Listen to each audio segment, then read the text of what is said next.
When you think about it, post an accident, it makes a lot of sense. Before an accident occurs, thinking about window safety is something that's not a typical thought. And because it's not, you don't know what you don't know. I'm Jason English and my wife Amy. We've been together for about 20 years, married 17 in that.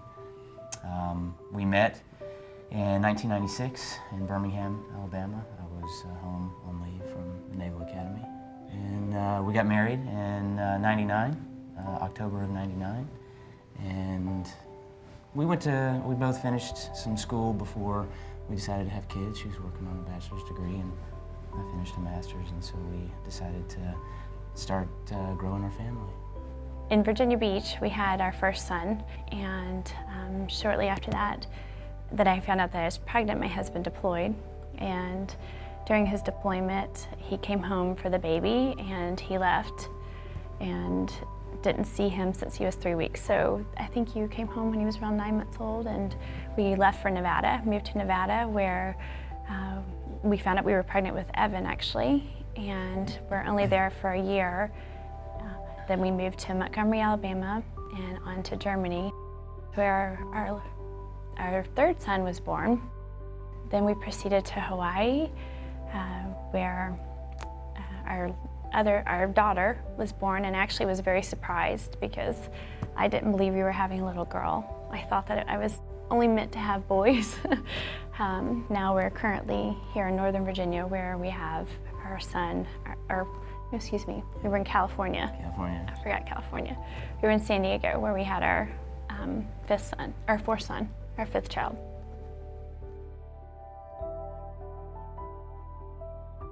And then Evan, our second son, the one who is in heaven right now, there's so much to say about him. He was incredibly energetic, but very cautious. He was very loving and sensitive. He was serious in terms of, he was a rule follower. If you told him to do something, he had to do it exactly that way. He also was so intelligent that when I homeschool and when I began teaching them, I thought, oh, Evan, you can just sit with us and listen to Jason learn how to read. Well, Evan learned how to read when he was 3. And he was also doing 2nd grade math before he passed away. And right before he died, there was a dry erase board, and he inscribed 3 things on it. And the first thing that he inscribed was, I love Daddy, or I love Dada, excuse me. I love Mommy, and I love God. And he drew hearts and smiley faces. But you could always just see something special occurring in that child's heart from the moment he was born. I remember when he was born and I was holding him, and the nurses came in and they said, you need to put him down and get some rest. And I said, I can't, I just gotta hold him. I just wanna hold him. I don't wanna ever put him down.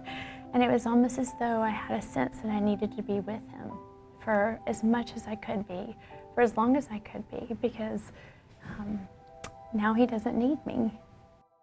Thank you. I think we're good. I've been waiting for 5.5 years. I gotta do this.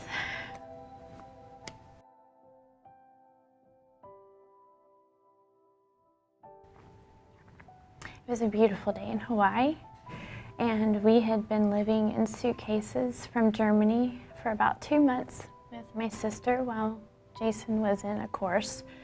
I believe it was in Arizona, and then, so I had 3 little ones and was pregnant with Lydia. And then we moved to a hotel where we lived for another 3 months awaiting housing. We looked for housing in other areas, but were unable to find something suitable for our family. And so finally we were offered a house on the military base, and it was a brand new house. It was a beautiful house. We were excited.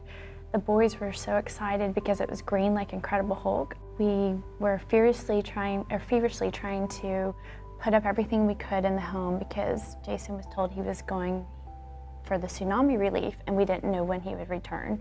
So we didn't know if he'd even be back for the birth of our daughter.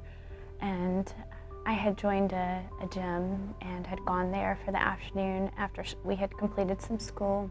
Evan came to me and said, "Mommy, can Jason and I please have a popsicle?" in his raspy little voice. And I said, "Okay." And he said, Jason, we can have a popsicle." And so they grabbed a Spider-Man popsicle and they went to the front porch and ate their popsicles. And I heard them talking to another child, and they ran in. And when they ran in the door, they slammed the door and were laughing and ran up the stairs. I said, wait, where are you going? I said, "We're gonna go hide.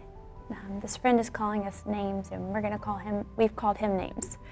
And then I said, "Oh boy." So I thought, okay, I need to address this. And I wasn't one to not drink caffeine during my pregnancy, but I did so in moderation. And I went to make coffee first and just to kind of, think, how am I gonna address this? And it was probably not even 5 minutes. And I went to go upstairs. My other son, Jason, my oldest, was looking down the stairs, and I just knew in my heart something was wrong. And I froze and I said, "Where's Evan?" And he said, "Evan's fallen out the window, Mom."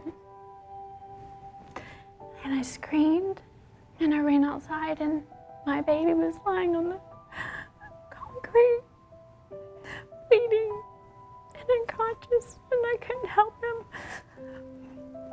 And I asked Jason, I tried to be calm. I said, "Please bring me my phone." And I screamed, "Help, help, somebody." And I tried to get the pediatrician across the street. I tried to check his vitals, and my sweet son brought the phone, and he came with Band-Aids and gauze, and he said, "Mama, fix him." And I couldn't fix him. We'd had experienced falls before, bicycles and things like that, I guess my threshold of a reaction hadn't been triggered yet. But then when a neighbor that had come to the scene got on the phone, the calmness in her voice is what alarmed me. And she said, "Your son's fallen and he's hurt. You need to come home now." They kept talking to us about his condition, and it was getting worse, and that they were going to have to do a craniotomy, remove part of his skull to relieve some of the pressure on his brain.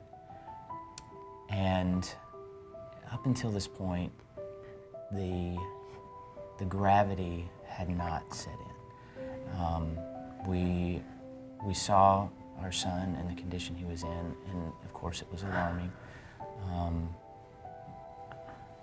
But when the neurosurgeon came in and I sat down and I spoke with him, I said, "What are our chances?" He turned to me and he said, 5%. And I said, 5% of what? And he said, survival. And that's when it hit me. And I think that was the first time the reality of potential life without our son.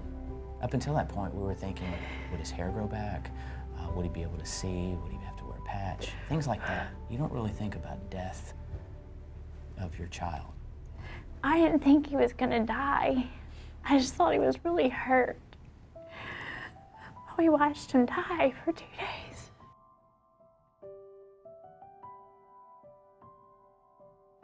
Then afterwards, after all of that, and to really get at your question, how did we come about window safety, was realizing that after weeks went by and we were talking to different people and the folks that were looking into this problem, realized that this was something that could be prevented, could have been prevented, and through simple measures. And when you think about it, post an accident, it makes a lot of sense. Before an accident occurs, thinking about window safety is something that's not a typical thought.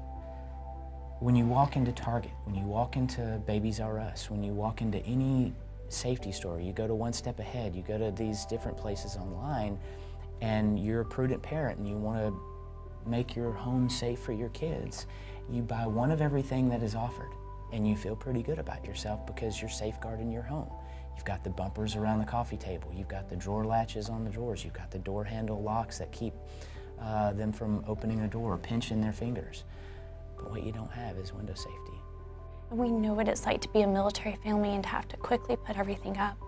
And it is busy, and just don't let this one slip by, because I can promise you this pain, you live with it forever. It never, ever leaves you. It's so raw, even today after 5.5 years. I did see something once that made a lot of sense. It said, being casual about safety means being a casualty. And we are living that. So we are living the root of that. And it's one thing for you to grieve through it, but when you watch your child or somebody else grieve, it's even worse. And then I think lastly is take action. Anybody that sees this video, anybody that hears our story, as soon as it's over, get on your phone, get on the internet, and start looking and do something. Love is an action, so if you want to love your kids, take action.